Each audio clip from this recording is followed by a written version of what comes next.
This is a paid program. JJ Publicidad, EMR, and its owners and associates take no responsibility for the opinions or statements made by the talk show host or their guest.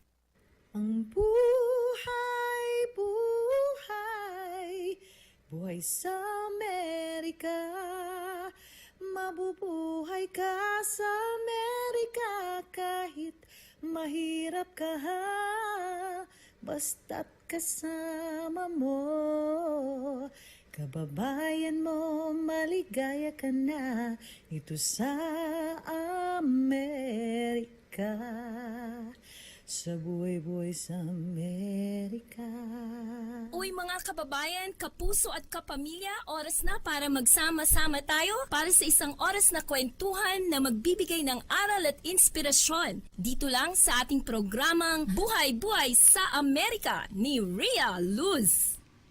Hello mga kababayan! Magandang hapon po sa inyong lahat. This is Rhea Luz of Buhay-Buhay sa Amerika, live at Entre Mujeres Radio. And today we have a very special guest all the way from Philippines. And with me are my amazing co-hosts who's joining me. First, I'd like to introduce to you Miss Ate Tess Bailon, the chair of Buhay-Buhay sa Amerika Committee and Best Care Home of Moon Valley CEO and founder. And next to me is another beautiful, amazing leader of Arizona, Miss Ethel Losario Smith from the Phoenix Asian American Lions and West USA Realty and Philippine American Chamber of Commerce of Arizona. Ate Ethel and Ate Tess. Ang haba na introduction. Good evening. Good evening, Rhea. Yeah, mga powerhouse ang isinama ko dahil talagang powerhouse ang ating special guest And today. this is really very exciting kasi Yes. nasa atin si Secretary Acosta. Yes. So we're excited. Imagine we have the Secretary of the Commission on Filipinos Overseas, all the way from Philippines. In fact, we just came back from Philippines because of the Commission on Filipino Overseas recognizing Buhay-Buhay sa Amerika for Migration Advocacy and Media Awards for Media Advocate.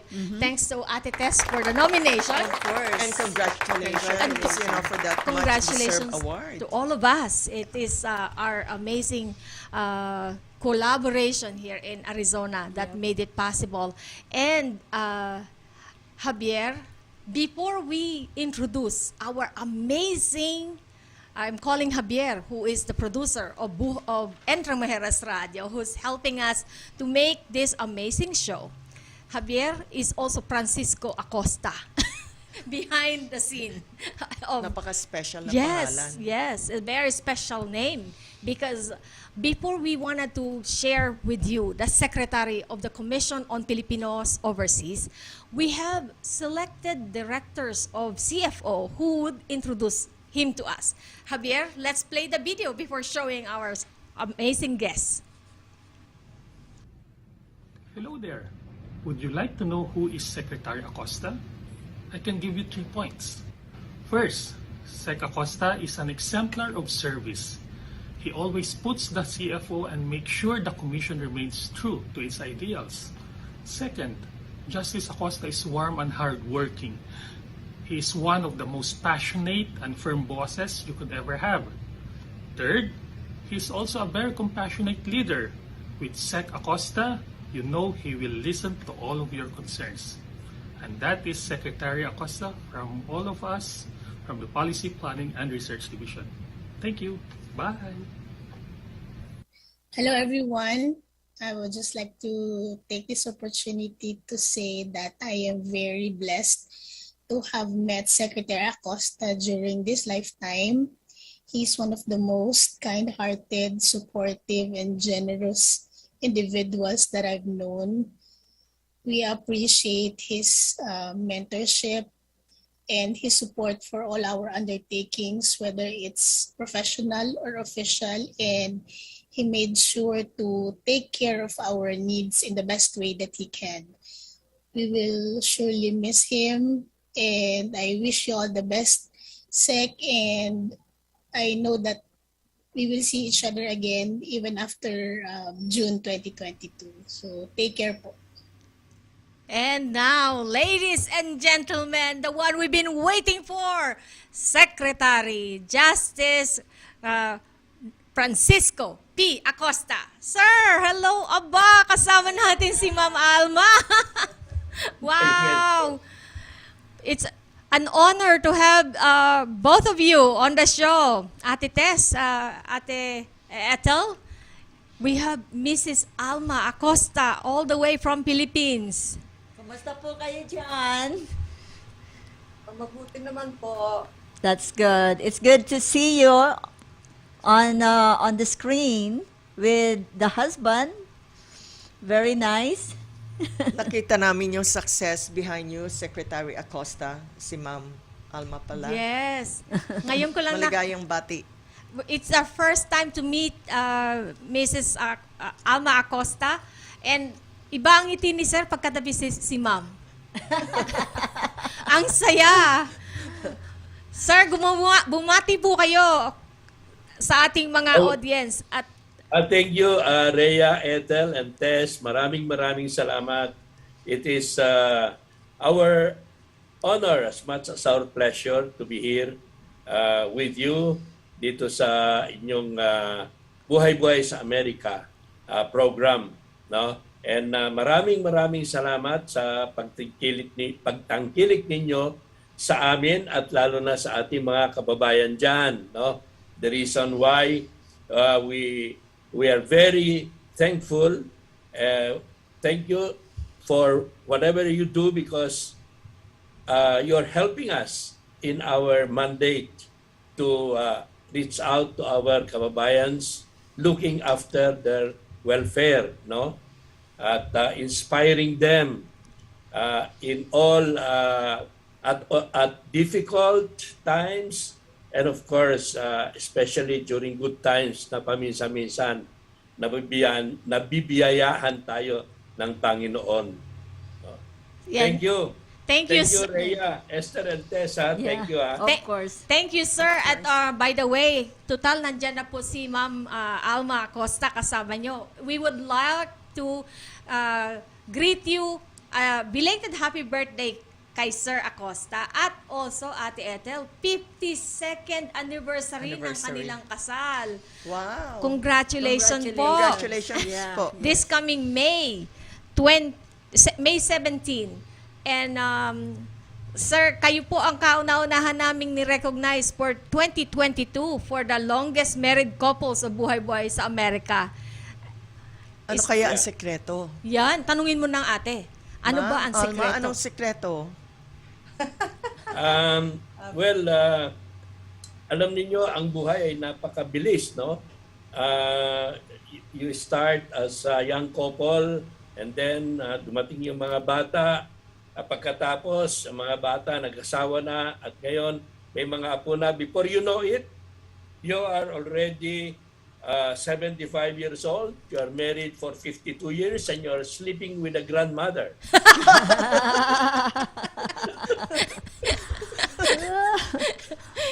I think it's much better to see that kind of love. Ang talagang full bloom po at full circle ang inabot ninyo, sir and ma'am. And Pero yan, walang sikreto yan, Rhea. Ano po? Walang sikreto yan, iisa lang yan. Ayan dahil lang sa because of the will of our Lord. Amen. No? Diyos lang ang makakagawa niyan. Because kung tayo lang mga tao, no, tayo maraming diferensya, maraming pagkukulang, maraming we have a lot of sometimes irreconcilable differences and sometimes it's impossible to live with each other, but with the grace of God, that is possible. Amen. And Nako, happens only with the grace of God. talagang magaling sumagot si sir. At napakaganda naman kasi din po ng inyong wife. Ma'am Alma, I would say na mabait na asawa si sir kasi na-maintain ninyo ang inyong beauty all these years. Yeah. So Ate Tess, do you have any question to our secretary? Well, Mr. and Mrs. Acosta, since you've been married this long, 52 years, that's very remarkable. And I would like to know what keep your marriage. What were your challenges, and what is your most most challenging experience with the marriage? I hope that's not very hard to answer. It's just It may be hard. It's 52 years. Hindi naman. Just like any other couple, no? You grapple with a lot of things. Basically, two people are separate, very separate from each other, no? And it's only what you call and perceive and believe as love that puts you together, no? And with that, you have to give allowances to each other, for each other, no? And as long as you know the purpose of your marriage, no? And sa amin kasi, we were immediately blessed. Nagkaroon na kami ng anak, and we have 4 children, by the way, and we have 4 grandchildren. And as years go by, they are the primary parang magnet that puts all of us together. But of course, as far as I'm concerned, I really acknowledge and owe this marriage to my wife, because she's been very patient and understanding sa akin, no? Kasi ako I am not a very easy person to deal with actually in private, no? In private kasi iba yung private at saka public life, no? Totoo yan, sir. Totoo. We recognize the support of Mrs. Acosta. And in fact, all your... sir, did you see that your directors are the one who introduced you this time instead of you? Last time, no, you were on our show, you're the one who introduced them. This time, actually, there's 3 more directors who will be sharing their introduction about you. So, within this show, we will be roasting you, sir, through your directors. and I know that you have done so much for CFO, sir. And Ate Ethel has a question about the immigration, that number 1 question. We know about the Mama Awards in the past, but we just learned of the immigration, and we learned it was your brain project. Could you please share with us how did you come up with the idea of immigration songwriting contest, Secretary? During this pandemic, where many of us are locked up at home and we work from home, no? We do a lot of things, no? And it also gives a lot of time for yourself. Time to maybe smell the flowers, no? Time to appreciate other things that you like, but you did not have the full luxury of enjoying. And one of which is the listening of song, of music. And I was able to listen to many songs. One of them, the most recent, is if you have seen the Filipino halftime sa LA, Apple the App, no? Na nag-perform siya noon. I think that was in 2019. It's very inspiring. Tapos, papakinggan mo yung ibang mga kanta ng Pilipino, yung mga parang Manila, no? At saka yung hahanapin ka, ganun, no? Makita mo na, well, ang naisip-isip namin, no? Hindi lang ako, of course, I throw the idea to my directors, and they agreed to it, no? That songwriting contest is a very, very effective tool for our advocacy, no? Yes. For conveying the Filipino message, the Filipino inspiration, no? You talk about the Filipino struggle, tribulation, ano, yung mga kababayan natin dyan abroad. Of course, kami dito, I am not an OFW, but 5 of my siblings are all migrants, no? As I speak, I have 4 siblings in the United States, 2 in the East Coast and 2 in the West Coast, and the 5th is in Vancouver, no? And of course, marami akong first cousins, hundreds of them. Ngayon, yung family ko dyan sa Amerika, nag-multiply na dahil marami na akong nieces dyan at saka marami na rin ako dyan, no? So, vicariously, I can relate to the Filipinos abroad, and when I hear music about it, no, it really touches my heart.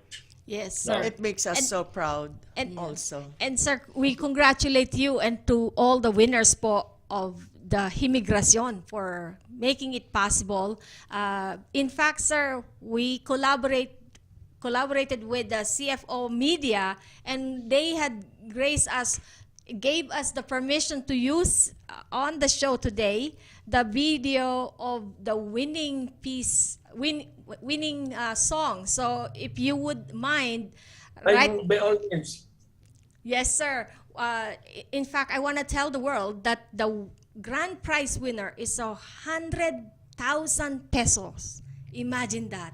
And the second and third winners, we will be playing the video. Javier, would you mind playing the video of the third and the second winner?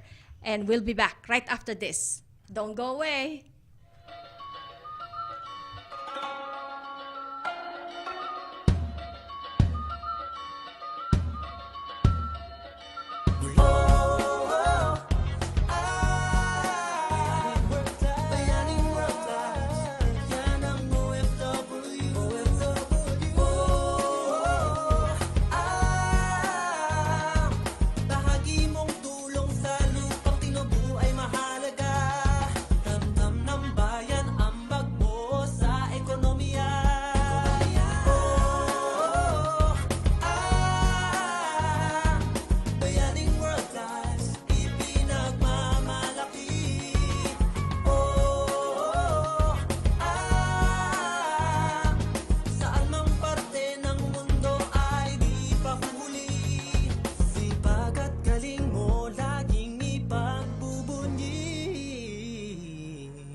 Ako'y nag-alaga ng lola ng amo kong byuda, tambak sa labada of day walang kwenta.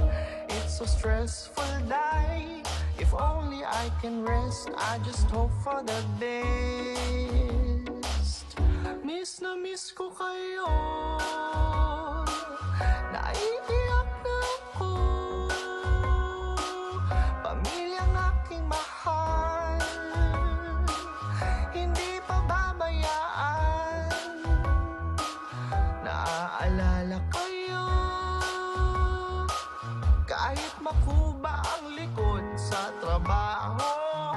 I got you guys, I got you. Dahil love ko kayo. Love na love, love na love. Love na love, love na love. At muli pong nagbabalik ang buhay-buhay sa Amerika ni Rhea Luz. All right, did you see that? This is just the third and second prize winner. Much more when you hear the first prize winner. So sir, di ba nakaka-inspire po ang inyong ginawa? At higit sa lahat, Ate Tess, meron kang tanong isa pa? Yeah, meron po. Well, first thing is, that was a beautiful song. It really inspired me as well, and also touching. Secretary, with the Mom Award, we learned that you added this Media Advocate Award this 2021. What inspired you to do this? Well, because we have a lot of our kababayans there in media who have really inspired Filipinos and consistently advocated for the interest and welfare of our kababayans. Sila ay ipinaglalaban ang ating mga kababayan at they really are inspiration to many of our kababayan. Kaya we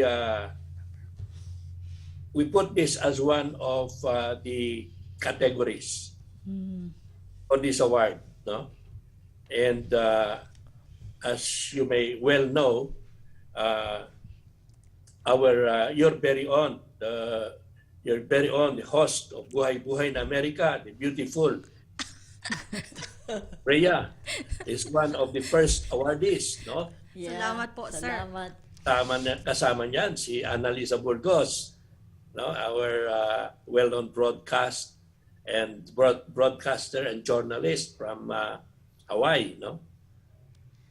Salamat po, Exciting. sir. It's an honor po to have Buhay sa Amerika be chosen as a media advocate. It is truly a humbling recognition and a responsibility. As I always mention to you, we are your partners, sir, in this advocacy. Maraming salamat po. Thank you, Javier. That's really very nice, Miss Rhea. Look at you. We become and Secretary Acosta. actually we become family now with CFO. And sabi ko nga, sir, once you are a CFO recipient, you become family of Always be a CFO. CFO, right? Yes. Uh-huh. Kaya nga po, sir, kahit na mahirap umuwi noon, umuwi po ako kasi it's like coming home to meet your family. And that was the feeling when I went back this March. It's like coming to see the family of CFO. That is At nice. saka talagang we really appreciated your presence and your confidence. Tingnan mo, hindi ka rin nakamask, ano? At mabuti na lang wala talagang COVID noon, ano? Yes, and yes, sir. hopefully we have attained herd immunity here in the Philippines. Yes. Oh, that's nice. That's wonderful. Yes, actually Yeah. in the Philippines when I came home, sir, parang wala na po yung COVID eh. Parang it's like a natural na kasi I was in the province. Kasi parating ka, Yeah. kaya sabi ni God, Yeah. okay, wag mo Yeah. na. Even here now, sir. Even here Hindi now. lang yun, our lunch, no? The restaurant was really full. Yes. And nobody was wearing masks. Yes. And It's amazing. I was so impressed with the progress in the Philippines with just 2019 and 2022. I was so impressed with so much progress that I have seen. So thank you so much, sir, for everything that you are doing in CFO and our country. And Ate Tess, o Ate Hazel, meron kang ako. question ka? Secretary Acosta, who and how can they participate in this prestigious award? Well, first if you're talking about immigration, no, any Filipino song lover, composer, singer, etc. can submit his composition, original. It must be an original composition. And alam niyo yung first immigration contest natin, more than 300 ang nag-participate all over the world, no? Wow. You'll be surprised. So we shortlisted them up to 20, and our judges here are from different outfits. You have from the School of Music from UST, or from Songwriters Association of the Philippines, from the National Commission on Culture and Arts, no? iba-iba ang as much as possible, we really get experts or specialists for judges, and the judging is very, very stringent. Ganyan din sa Ma'am Awards. Sa Ma'am Awards, ganyan din, interagency rin ang ginagawa namin dyan. Kasama rin ang PCOO, kasama ang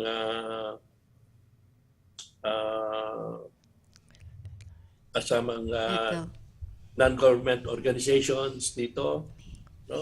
Number 5. Kasama ang Department of Education, Department of Labor, yan. Interagency yan ang contest now. Dito sa media and immigration,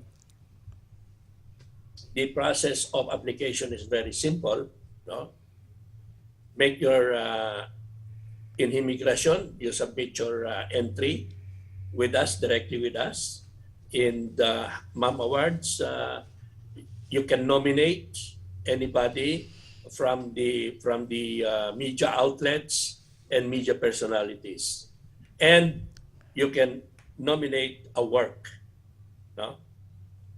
Like a piece of a book or literary piece, no? Or a video, a television, a story. Maraming ino-nominate ang ating mga kababayan, and we thank you, sir, for recognizing the efforts of all our kababayans through the CFO. In fact, sabi nga po ni Ms. Dawn Matanglawin na dahil po sa inyo ay dumami pa ang mga nare-recognize ng CFO. And for that, sir, we really salute you and we thank you for what you have done to all of us through your leadership in CFO. Ate Tess has another question po to follow up. Ate Tess? Yeah, Secretary Acosta, being the CFO in charge, what is your most memorable time and project of your CFO as a leader? The most memorable, the most enjoyable, and I think it's the most effective project that we have here is what we call the Ugnayan, where we interact with our Filipino leaders and Filipino organizations abroad. Because as you very well know, and as we have emphasized, the primary support of our kababayans abroad are also our kababayans. At yan ang katulad ninyo na nagmamalasakit sa ating mga kababayans, kayo ang takbuhan. No? Kayo ang takbuhan ng ating mga kababayan doon. Kaya the least that we can do is support you, no? Support you para you will have the strength, the inspiration, and even the wherewithal to extend the support that is needed by our kababayan, especially those yung bagong salta dyan, yung mga nahihirapan pa dyan, no? Na kailangan ng tulong. Of course, marami sa inyo nanggaling na dyan at nakaraos na. Kaya ngayon, nagpapasalamat tayo na kayo naman ngayon ang tumutulong sa ating mga naghihirap na kababayan dyan. And maraming salamat po, sir. And I'd like to recognize itong dalawang kasama ko po, sir, dito sa station ngayon ay talagang tumutulong sa ating mga kababayan. Hindi lang po sa kababayan natin, kundi sa iba pa. Especially Ate Ethel Losario has been doing it through Lions Club. And Ate Tess Bailon, despite being on last December po, immediately yan, nag-workout for the plant for Acostas and has raised more than almost $6,000 in less than 2 weeks just because of a plant. And she was able to help a lot of our kababayan through who had been affected by Typhoon Odette. And sabi nyo nga, sir, marami tayong mare-recognize na mga kababayan. And that is one of the responsibility of the media to recognize also those people who are doing a great job. And we appreciate you, sir, and the CFO for allowing us and empowering us that we can continue to highlight these great people. So another question will be coming from Miss Ethel Losario. Secretary Acosta, you have accomplished so many things in life. At this point, what is the most, the goal that you would like to achieve in the near future? Now, as I've said, napakabilis ng panahon. At bihira yung pagkakataon na maibigay na magsilbi sa ating mga kapwa. I'm happy that I was able to join the judiciary at doon ay nakapagsilbi ako sa ating gobyerno through the dispensation of justice. At pag-retire ko, kala ko okay na ako, tapos na. Kailan ho yun? Ulit ako ng another pagkakataon ng ating presidente para makapagsilbi naman sa executive department at sa sektor na pinaka-importante sa ating, yung tinatawag natin na ang ating bagong bayani, ang ating mga overseas Filipinos na nagsasakripisyo abroad for the benefit of their family, for the benefit of their community, and nakakatulong sila sa ating bansa because of the huge remittances na ibibigay dito sa atin na nagagamit naman ng ating bansa para makalaban ang inflation at makalaban din ang poverty. At yung mga donation ng ating mga kababayan dyan para sa ating mga kababayan dito, especially during calamities, ay talagang napakalaking tulong. So, I have obtained satisfaction here, and I hope that even in my private life, at ang aking motto naman noon pa, kahit na anong kabutihan na magawa ko each day, that will be a fulfilling day for me. As a matter of fact, ang dasal ko every day sa Panginoon ay, Lord, please make me deserving of this day. Make me deserving of this day by doing something good. Wow. And Yun lang, every day ganun lang. And of course, my ideal is that sana lahat ng every life that I touch, every life that I affect will be better.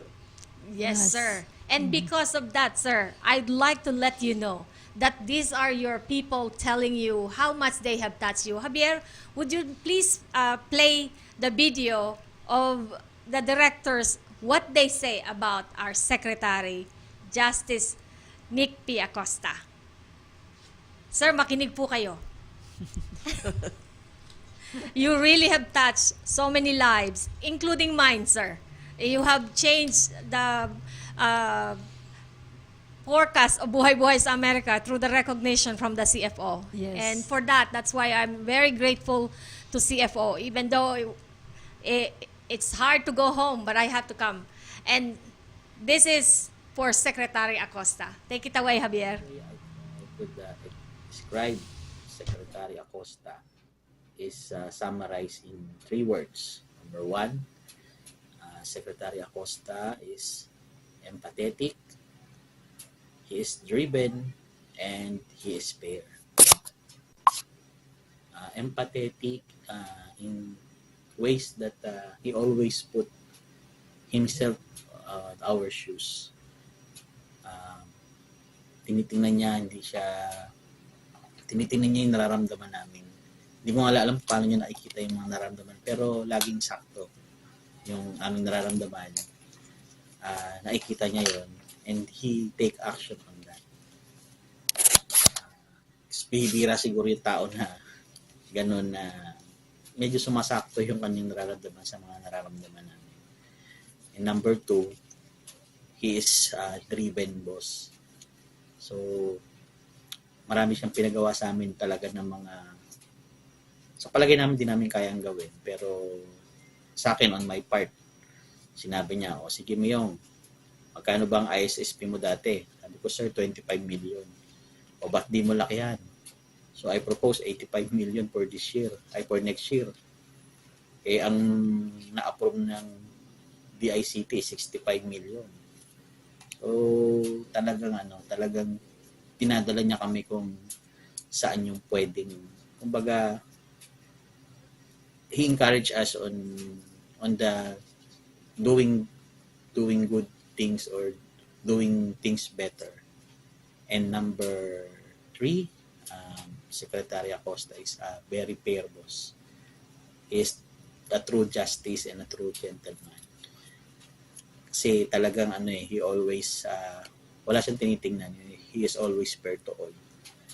Hindi ko makakalimutan kay boss, kay Justice Acosta, yung nakikita niya, nararamdaman niya yung paghihirap namin, lalo na during the pandemic. So, tinitingnan niya, he understands us. Actually, kahit nga nasa Alfonso ako, nakakarating yung bigas ni Secretary. Kaya, Ayan, sir, kita mo naman kung gaano naka-apekto, sir, ang inyo talagang leadership. Kaya maraming salamat, sir. At I have been a witness to how your directors and the people behind Buhay, CFO has been working and the respect that they have for you. In fact, talagang pagmamahal ng tatay ang nakikita ko sa inyo, sir, sa inyong mga tauhan. Si Miss Dawn Matanglawin po, si Bande, ay nagtanong, what is your vision for the CFO in relation to the communities of Filipinos abroad in the next 6 years? Mga tanong po ito galing sa mga audience natin and mag-shoutout lang po tayo doon sa mga nanonood sa atin sa Facebook at sa YouTube. Maraming salamat for joining us and continue to share your question while we have the chance to ask question to our secretary. Sir? Ang aking vision, sana dumami ang ating mga Pilipinong nagmamalasakit sa ating kapwa katulad ng mga liderato ng Buhay sa Amerika. Salamat po. Katulad ninyo, kung ma-multiply lang natin yan at dadami tayo, no? Yan ang pinakamagandang mangyayari. Because then, the Philippines will not only be here in the Philippines, but also abroad. Na kahit na nasa abroad kayo, talagang parang nasa Pilipinas kayo, kasi solid ang Pilipino dyan. At ang pagkakailangan ng collective action, which is the most important thing, collective action. You act as one, you will be far stronger. No? We have a lot of Filipino communities abroad. Ang ano lang talagang kailangan lang i-solidify sila. Sana magkaisa ng hangarin, no? Sana magkaisa ng objective, focus on the objective na we stay as one, we share the same objective, fight for those objectives. We will succeed and we will overcome whatever hardships that we have. No? My vision is that will be accomplished in 6 years. No? Basta ang katulad ng nagmamalasakit na Pilipino na katulad ninyo ay maging consistent. No? And I hope na, kasi talagang yun ang ina-emphasize ko eh. Our mission, our mandate is to make the life of the Filipinos abroad easier, no? More comfortable. Tulungan natin. At ang ating presidente, sabi pa nga ng ating presidente, tulungan natin lahat ng kababayan natin abroad. kahit na yung mga undocumented, kahit na yung TNT, lalo na sila na nagtatago, sila ang hirap na hirap. Let's reach out to them and help them. Yan ang ni Presidente. Walang maiiwan. Walang iwanan. No one should be left behind. That is his mantra. No? Thank you so much, sir, for Thank you. that. Napakaganda. Yes. Ate Tess, meron kang question? Meron po akong question sa inyo. You've been married for 52 years. You've been successful in your career. What advice can you give or share to the young people? To the young people,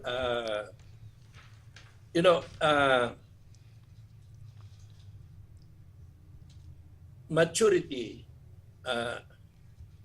is a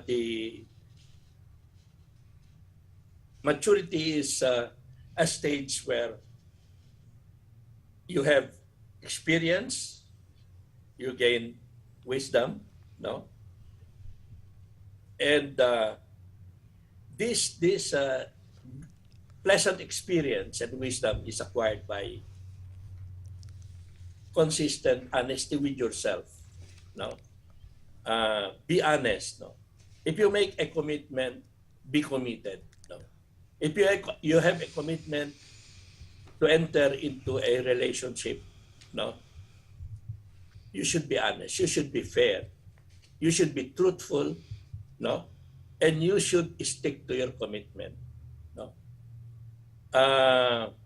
Huwag kang mag-asawa tapos paghahanap ka pa ng iba, no? Huwag try to focus. Pag nag-asawa ka na, then focus on your marriage, focus on your career, mag-focus ka na, no? Of course, temptation will be there along the way, no? Pero pagka medyo may focus ka, medyo malalayo ka sa mga temptation, no? Amen. Tao lang tayo, of course, we are weak and everything. But siyempre, malilis ka paminsan-minsan sa iyong fat. But to be successful and to be happy, kailangan lang maging totoo ka, no? To others and to yourself. To others and to yourself. That is there. And most of all, of course, believe in God. Maniwala ka, believe in God. Yeah. I even believe in a guardian angel. Yes, sir. I believe that I have a guardian angel that is dedicated to me. I believe so, sir. I think we can see that guardian angel is really working and God is working through you, sir. And that Ate Ethel's question is perfect for that to follow up. Secretary Acosta, you have been so influential in your personal and career life. So who is that person that has influenced you the most in your life? Well, of course, it is my father. Oh. Of course, it's my father. He has raised 10 children. Wow. Alam mo, 10 anak mo, sa probinsya ka lang na nagtatrabaho, etc. No? So, you have to give up a lot of things. No? He has never traveled abroad except noon when my siblings have already settled themselves in abroad. No? So yung mga kapatid ko na ang nagdala sa kanya ron at nakapasyal siya, no? Pero katulad ngayon, yung mga anak ko nga, apat ang anak ko, tatlong may asawa. 4 pa lang ang apo ko, no? Kasi yung mga anak ko, they learn to enjoy traveling. So, pagka nag-learn ka mag-enjoy traveling, time and money yan. So, they don't have time to raise children. No? Tig-isa lang sila. Kaya, ang laki ng ano ko sa parents ko. Laki ng sakripisyo nila, but they did not even miss other things. They enjoyed having children. They always consider us the stars of their lives. No? sabi na, they have 10 stars. Yeah. Ano yun? I think you're the brightest star, sir. and with this, sir, we're almost through with this segment. We wanted to bring the star that you have created, sir, through the Himigracion. This time, we will be sharing with you the first prize winner, the grand prize winner of the Himigracion 2021, which is the star of this episode as well. Came from the brain of our Secretary Acosta. Javier, can you play the video?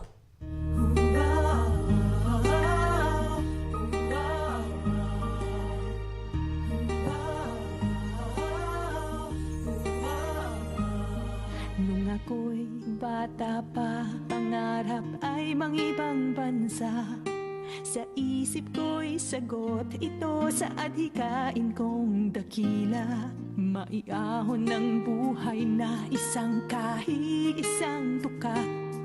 Kung ako ay pagpalain sa ibang bansa,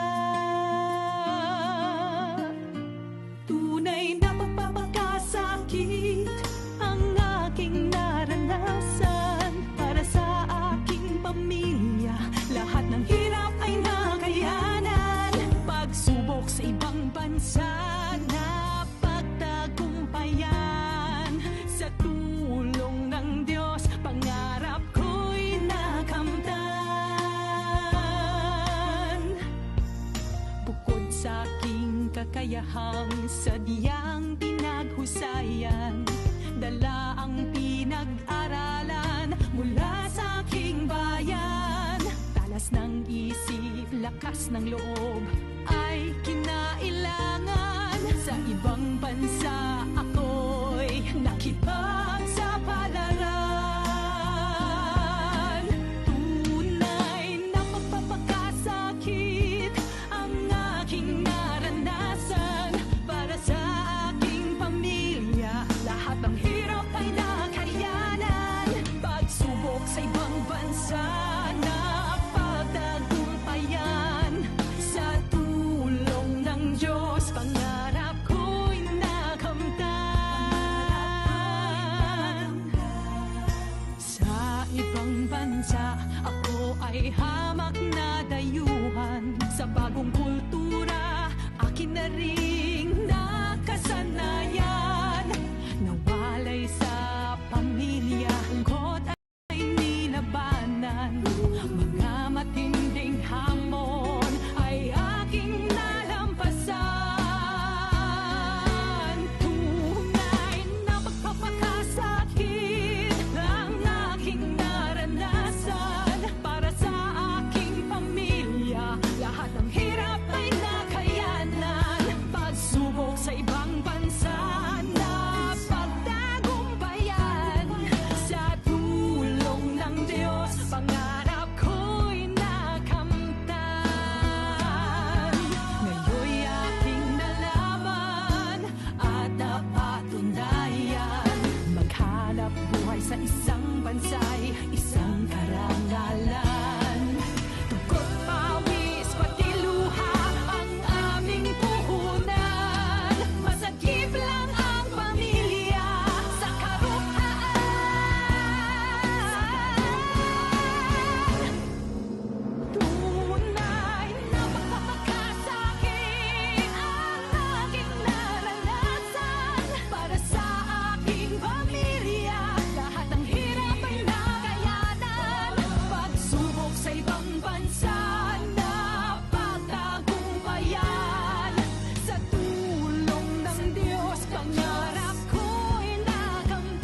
nga. I thought Wow, you're right. that is impressive, sir. You have done an amazing obra through immigration. So many people will surely be, if there are 300 entries from 2021, maybe 3,000 or a million more will be joining because 100,000 pesos is the grand prize winner. Sir, if you can see on the other side, you brought your wife. Now, Ate Ethel Rosario has brought the man behind her wings. Yes. Kuya Ron Smith is the president of Phoenix.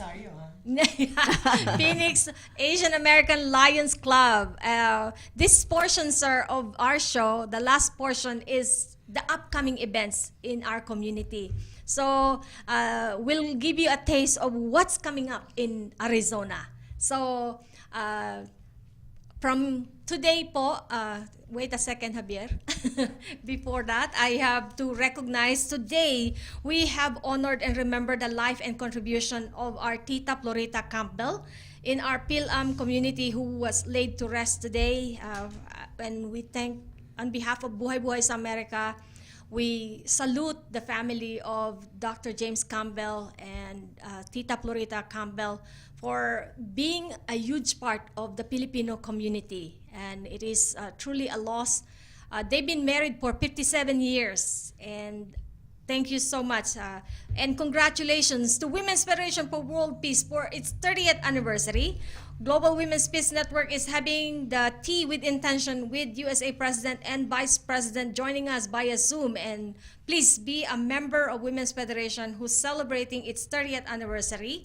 Please go to wfwp.us today and be a member because it's time to sparkle. And I'm also honored to work with the Councilwoman Christine Ellis for her initiative, the Second Ladies Luncheon in Chandler, from 10 a.m. to 2 p.m. at Chandler Center for the Arts on May 13th, which is our community, Filipino community is actually going to be a huge part of it. The Pinoy Elegance of Reynaldo Rosario, Flaming Pigo, Miss Gina, and Paul Hallow and their associates will be catering it, as well as Ed Dicing will be doing the fruit arrangement. Imagine, this is like a Filipino event. This is how Filipinos are working in Arizona, sir. As well as the Bridge of Peace ceremony of the Global Women's Peace Network and the Women's Federation for World Peace on 5/14. And Ate Ethel, this is the time to share what is the Phoenix American Lions going to do on May 14. Kuya Ron? Yes, and thank you, Secretary Acosta, for joining us today. We're sharing about the Phoenix Asian American Lions Club. We're part of the world's largest service organization, Lions, and our club does over 100 service projects a year, even through COVID and everything that's been happening.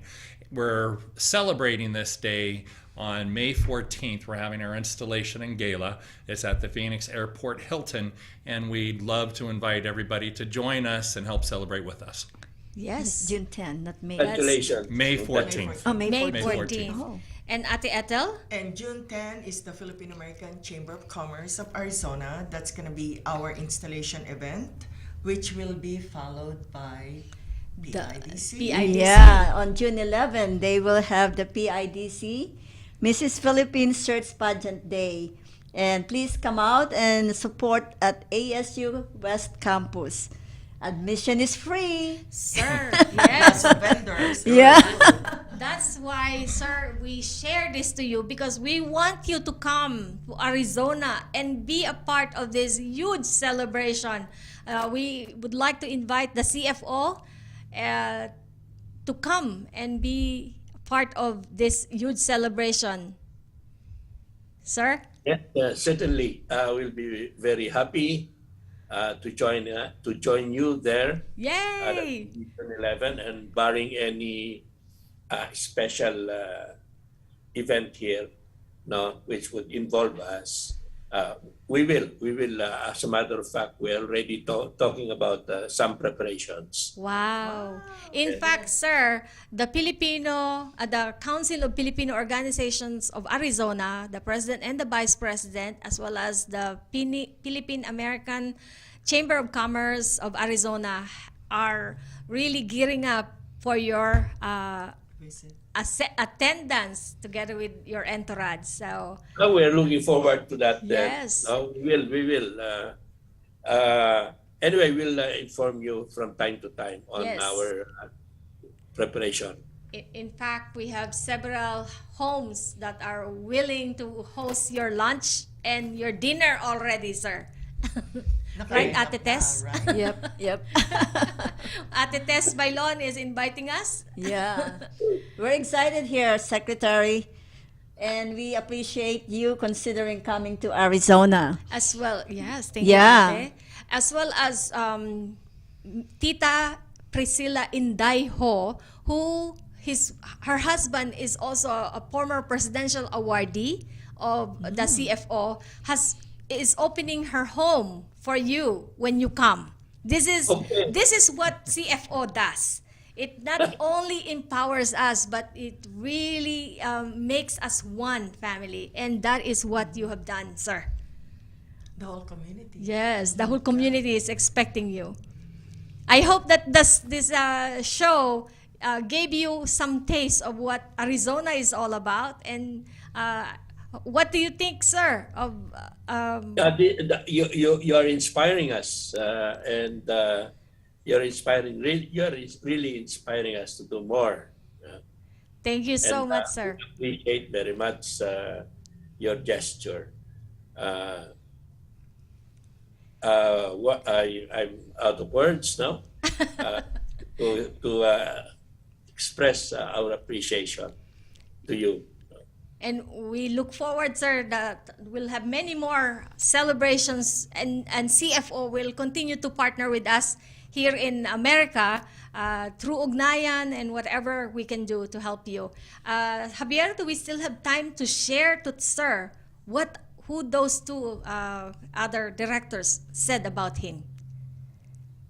Leader inspires us, his co-workers, and make sure that we are all excited to go to work every day. As our leader, he has developed a positive relationship with everyone. And because of this relationship, is able to learn all the weaknesses and strengths of each and every employees in the agency. And with this knowledge, he is able to collectively guide and mentor all of us to attain the mandates and goals of our agency. As our boss, he values each and every contribution and opinion of all the employees and makes sure that everyone gets to know the importance of their respective work. Hi, Sec! Annyeonghaseyo! Maraming salamat po, Sec, for taking care of us. Ikaw ang boss na tatay namin. We're always praying for your good health and happiness. Again, I'm your prayer warrior, sir. Salamat ng marami po. With that, sir, we hope that we made your day. Thank you so much. And Yes. It's really a pleasant surprise. It's a big surprise. I never expected. I thought that I'm here to answer questions. yes, sir, it's a tribute to you. And And it's a bonus to meet Mr. Smith. yes. You as well, Secretary. Glad to meet you, sir. Glad to meet you. So, on behalf of Buhay sa Amerika family here in Arizona, sir, we thank you and may God bless you. And to all of you who watch us today, please continue to support Buhay sa Amerika in YouTube and Facebook, and please subscribe and support us. Maraming salamat po, and may God bless you. Thank you so God much, bless you all. Javier. Thank you. Thank you. Very Thank nice, you. ladies.